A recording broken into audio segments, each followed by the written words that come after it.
Hi guys, and welcome back to the Female Fitness Podcast. I am your host Danny, and today I'm doing a solo podcast. And first of all, I'm gonna apologize for being a little bit shit with the podcast and on social media recently.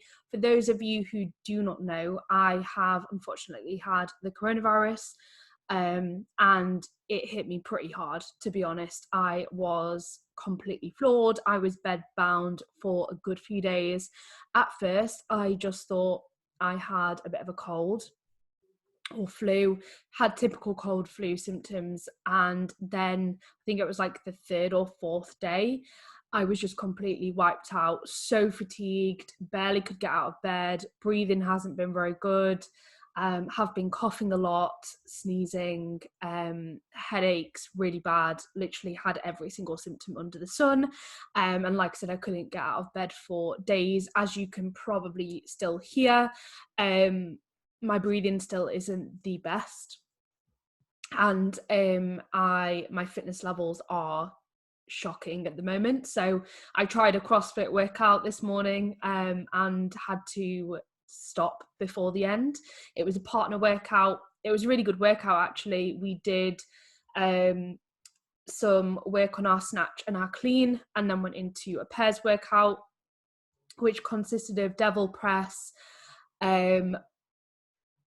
jump over the box, what else was in it, wall balls, the rowing machine, and devil's press. So it was a really gassy workout, and I just had to call it quits about 3/4 of the way through because my chest felt really tight, and it felt like if I was to carry on that I was just going to cause more damage than good. So yeah, I'm taking it steady, easing my way back into training, but Corona hit me very hard, and I obviously had to isolate as well, and I live on my own in a flat, so I had a lot of time to think in the four walls of my flat, and it made me feel especially grateful for the little things in life, like fresh air, the ability to move, exercise, see friends and family. Like, it just take yourselves back to when we came out of lockdown that last time, like how ready you felt to be exposed to the world again, and how ready you were to train and be able to exercise and enjoy walks outside, little things like fresh air, because I don't have a garden here. Remember how grateful you felt then. Like, it just sort of reinforced that with me. Like I said, made me really grateful for the little things in life, which I think we all need to practice more gratitude for on a regular basis. And if you ever find yourself getting a little bit complacent or taking things for granted, being a little bit less grateful for things in life, like the ability to train, the ability to move, fresh air, food, water, a roof over your head, all of these little things, if you start to feel less grateful for those things, you could take yourself back to a time such as post-lockdown, when you'd had those things taken away from you and then you were re-exposed to them again. Remind yourself of how that felt and reinforce that gratitude, and maybe sit down like first thing in the morning or before you go to bed and just remind yourself what you're grateful for, and make sure that you don't become complacent, because gratitude is a really powerful thing if you practice it properly. And we all have a lot to be grateful for, and especially, you know, in our country, we're so privileged. You guys will have seen the sort of news in Afghanistan recently, and hopefully that sort of reinforces some gratitude that we should have as well for you all. So yeah, gratitude is a powerful thing, and I'm especially grateful for the little things, like fresh air has never felt so good. So yeah, getting back into normal life now. I still feel quite fatigued and my fitness is not very good, like I said, but I'm slowly trying to ease my way back into things without killing myself off again. And like I said, whilst I was isolating, I certainly had a lot of time to think. And one of the things I was thinking about, which I'm going to turn into the topic of this podcast, is how we in the fitness industry often overcomplicate things like nutrition, like training, like fat loss, for the people that need to make changes the most. So the people that maybe need to make changes for health reasons, maybe they're really overweight and they're experiencing health issues because of that, and they need to make changes to their lifestyle to improve their health and to live longer and live a better quality of life. To those people, we often overcomplicate things far too much, and quite often, quite commonly, people who are in the general population end up getting tracked like bodybuilders by contest prep coaches when they maybe shouldn't be tracked like bodybuilders. Well, definitely shouldn't be tracked like bodybuilders, because it's just unnecessary. And when I refer to people in the general population, I'm one of those people now too. Like, I don't have any intentions of competing again.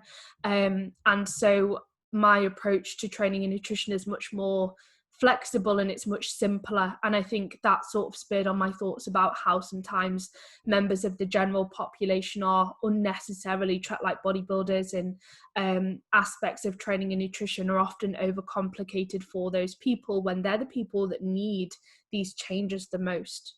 So maybe something to think about if you are either a member of the general population who doesn't have any intentions of stepping on stage in a bodybuilding show yourself, or if you're a coach who coaches members of the general population.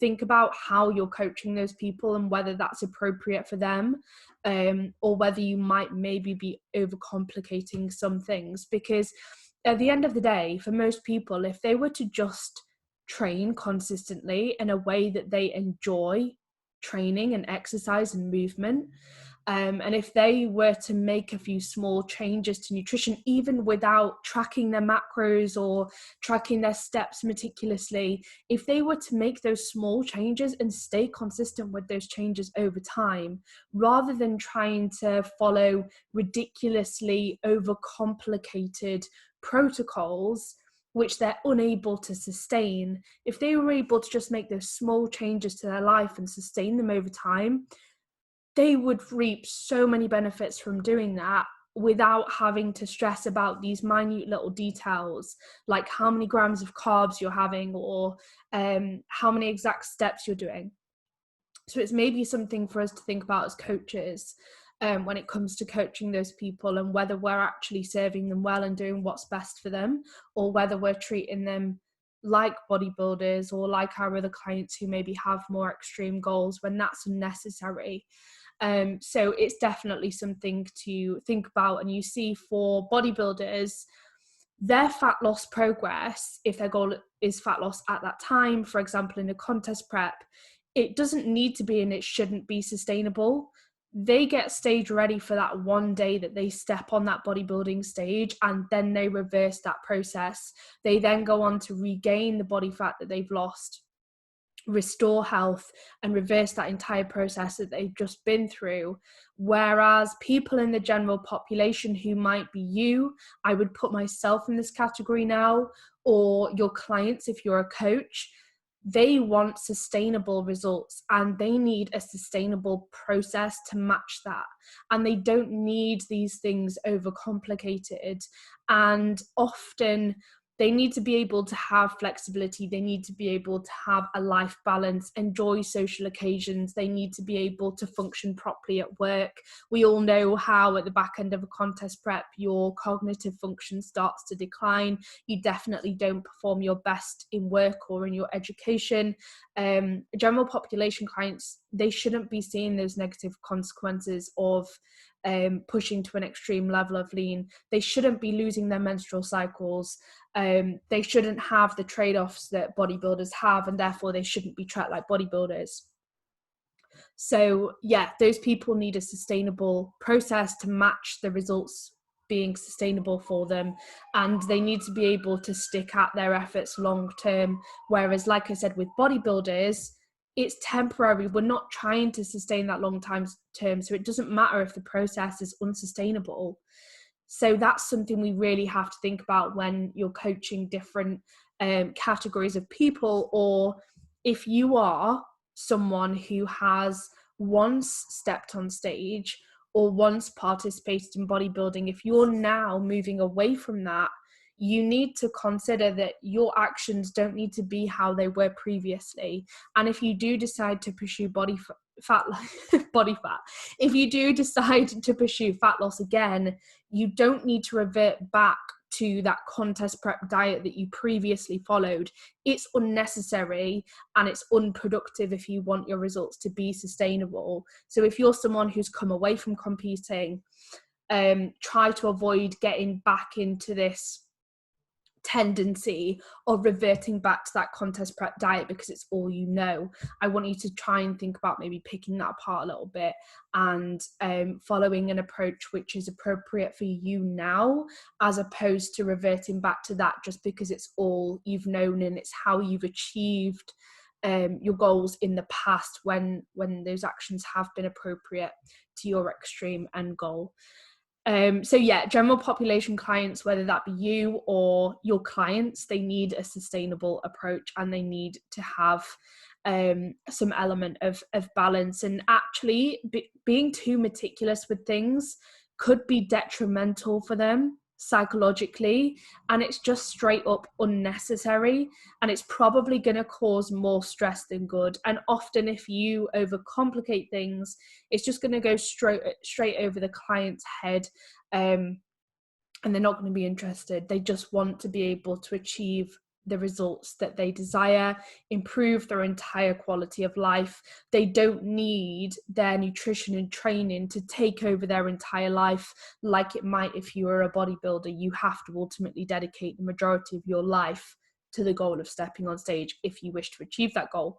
But people in the general population, they shouldn't be thinking about their next meal every second of the day. They shouldn't have to prepare every single little bit of food. They shouldn't feel anxiety if they're going out to a restaurant, eat with their friends and family. They shouldn't feel like there are any foods off limits, and they shouldn't feel like they have to stick to a certain meal plan or anything like that to achieve results. They need to be able to manage their life, and that comes with managing social occasions, knowing that there's no food off limits, and again, they shouldn't be put into this contest prep diet which people who have the goal of stepping on stage might follow. They don't need to be that meticulous. They don't need to be that extreme with their approach. I think another thought process that bodybuilders often have that sometimes rubs off on general population clients when it shouldn't be rubbed off on those people is that bodybuilders have a tendency to class cardio as something negative or something that should only be used if absolutely necessary to elicit fat loss, when in reality it's something that I think should be included in everybody's protocols if possible, everybody's life if possible, because of the health benefits that will come with including cardiovascular exercise in their life and in their protocols. It's so beneficial, and the benefits, like I said, go beyond fat loss. Obviously when people compete, you get into the mindset of like everything being done purely to have a positive impact on your physique, when in reality there are so many more reasons for training. There are so many reasons for cardiovascular activity. There are so many more reasons for making changes to your nutrition. It shouldn't all be centered around your physique, around your body composition, especially for the general population. And I think it's really important to emphasize that with those clients, with those people, that the reason they're doing what they're doing, the reason they're looking after themselves, the reason they're providing their body with lots of nutrient-dense foods, the reason they're getting up and doing their steps, the reason they're getting some resistance training in, is not just to change their physique. Yes, their physique will change in a positive way as a result of their actions, but it doesn't have to be the main focus like it is with bodybuilders. And I think that's something that often rubs off on general population clients that maybe shouldn't. Their physique, they shouldn't be hyper focused on their body composition. And it's really important to point out the other benefits that come with changing your nutrition, the benefits that come with resistance training and cardiovascular exercise, away from just the physique benefits, to sort of emphasize that and get them to focus on elements of the process as opposed to just being physical appearance focused. And it's important for that reason to, like I said, point out those positives and also use measures of progress with non-competitors other than just progress pictures and body composition data. So you might, for example, make sure that they're tracking their training performance. You might get them to track their resting heart rate. You might get them to see how long it takes them to run X distance or do X distance on the bike or the rowing machine as a measure of their fitness levels. You could get them to maybe take their blood pressure every now and again. You could get them just to report back to you how they feel in terms of their energy levels, their quality of life, how's their skin, hair and nails, how is their digestion, how is their sleep quality. All of these things are variables that we can track as members of the general population or as coaches who coach members of the general population, to emphasize the fact that our body composition is not the only reason we make these changes.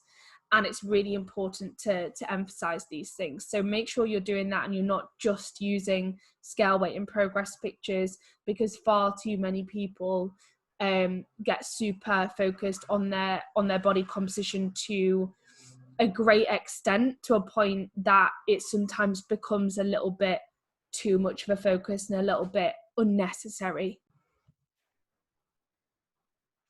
And in reality, these are variables which are going to have a much bigger impact on someone's entire quality of life than purely changing their body composition would. So just something to sort of think about there. And like I said, these are things that I've been thinking about during the large amount of time I've had to myself to think during isolation. And it's just something that I wanted to cover on the podcast. So I hope it's been sort of food for thought for you guys. And I hope you are all well and having a great day so far. Thank you as always for listening. And like I said at the beginning of this podcast, massive apologies for my absence on the podcast and on social media, because I'm usually someone who's very consistent with these things, but I just needed to take a step back. And it got to the point where, like, I tried working through it whilst I wasn't very well. And then it got to a certain point where I just had a bit of a breakdown and I started, sad I know, and I'm not really someone who would usually share this type of thing, but I just started crying to myself in my flat and crying out of exhaustion and also frustration, because I was working through it, but I wasn't producing the quality of work that I knew I was able to produce. And it was taking me far too long to get through tasks which would usually be an absolute breeze for me. So it was frustration and it was fatigue, and I just got really emotional. And that was the point. I said to myself, look, you need to show yourself some respect and give yourself a break, because this is not productive for anybody. It wasn't productive for my clients. It wasn't productive for me. It wasn't productive for my business. I just needed to take a break. So take a leaf from my book. If you ever get to that point, just give yourself a chuffing break, because what's the point in trying to work through those periods of time when you're not even producing your best quality work? And you're not serving your clients to the best of your ability, and you're also not serving yourself, and you're probably going to take longer to recover if you don't give yourself that break, and therefore you're going to spend longer producing subpar quality work if you delay that recovery process. So if you're ever in that situation, just give yourself a break. And honestly, those few days that I had off, I think it's the first time, for the record, since I got into coaching, both one-to-one and online, back in 2015, that's the first time I've taken longer than 2 consecutive days off of work completely. I've taken I've been on holiday before and worked the first half of the day and then spent the second half of the day, enjoying my holiday, but I've never taken more than 2 consecutive days away from work. So that's how stubborn I am as a person, and this just got to the point I really needed that. And to be honest, I should have done it previously. I should have done it before. And it's just about showing yourself a little bit of respect. And I got to the point where I really needed that break, and it did me the absolute world of good. So I'm finally recovering. I'm so much better than I was. I'm still not 100% obviously, but yeah, so much better. And I just needed to cut myself a bit of slack. So learn from my mistakes, guys. Have a wonderful rest of your day. If you have any questions, as always, please drop me a DM. I'm on Instagram as Danny Bosworth. So drop me a DM if you have any questions. I'm always happy to help however I possibly can. If you guys are not signed up to my weekly emails, head to the link in my Instagram bio and enter your email address. Sign up for my email list. I send out weekly emails every Monday morning. It's a little bit like the kind of content I cover in the podcast. So if you enjoy the podcast content, sign up for my email list. You will also get discounts on products and services I offer, like Educating 8, and you will get notified as soon as any spaces become available for Educating 8 or one-to-one coaching, and as well as getting the useful content like you do with my podcast. So sign up to my email list if you're not already. Drop me a DM if you have any questions whatsoever. Please like and subscribe if you enjoy the Female Fitness Podcast. I've got some great guests coming on soon, so keep your ears peeled for that, and I will see you in the next one.